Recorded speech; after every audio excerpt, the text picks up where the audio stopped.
Okay, welcome back. This is Dr. Grant Crewley, Sensei and founder of Applied Samurai Wisdom, with the first vital key to empowerment in your life for the new millennium. And the first vital key, or the first dignity, as they were referred to in the Samurai Society, is walking. And yes, let me say that again, walking.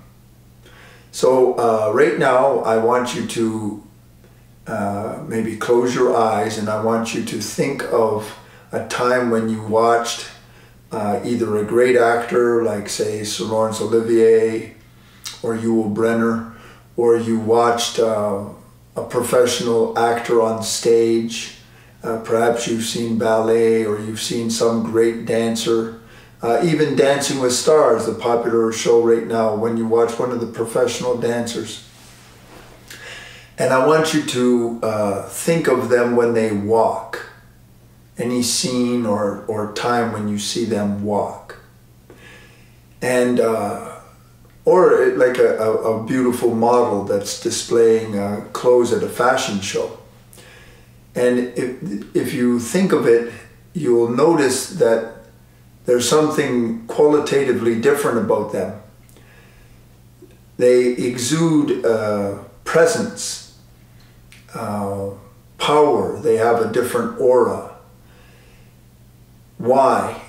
Because they are conscious and kinesthetically, in a feeling level, they're in their body fully, and it's conscious, just like a great martial artist.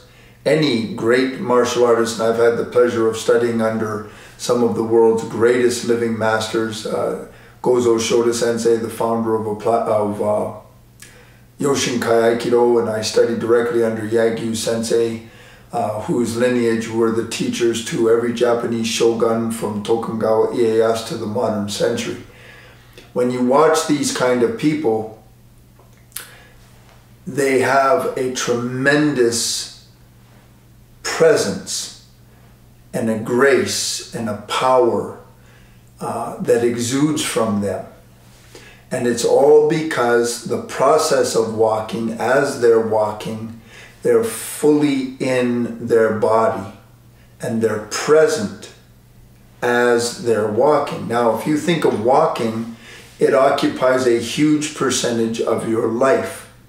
Each of the 7 dignities or vital keys occupy a huge percentage of your life. In fact, all 7 actually make up your conscious life. And walking is critical to all of us. Now, here's the trick. Remember I told you that your challenge is time, that we're always in the future because of the agenda?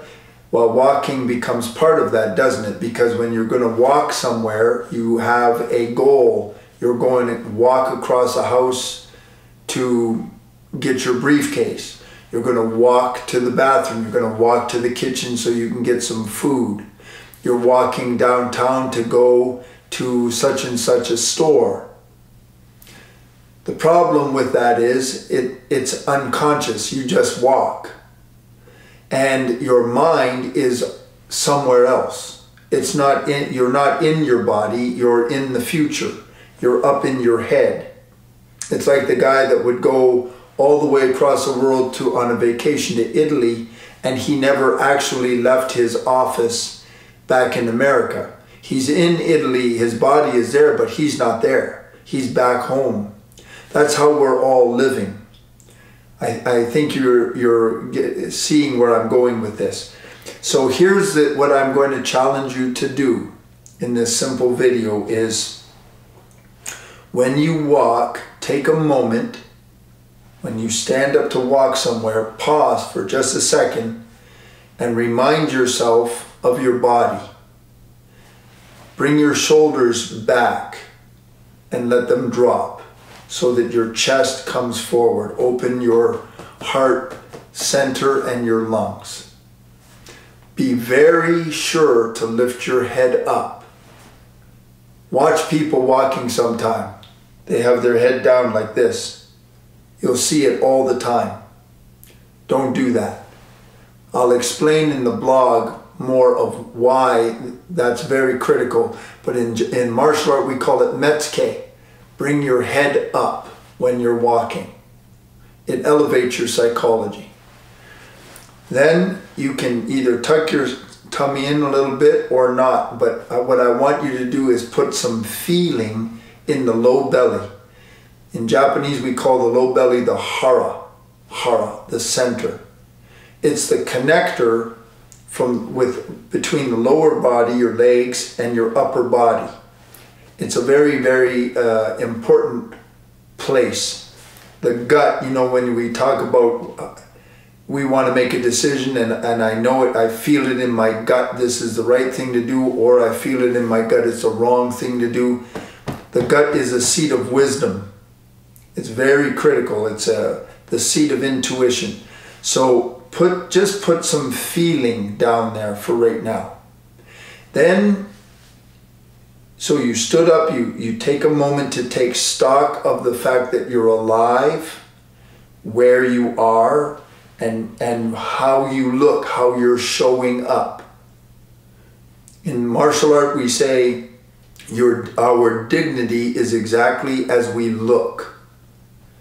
That's very true.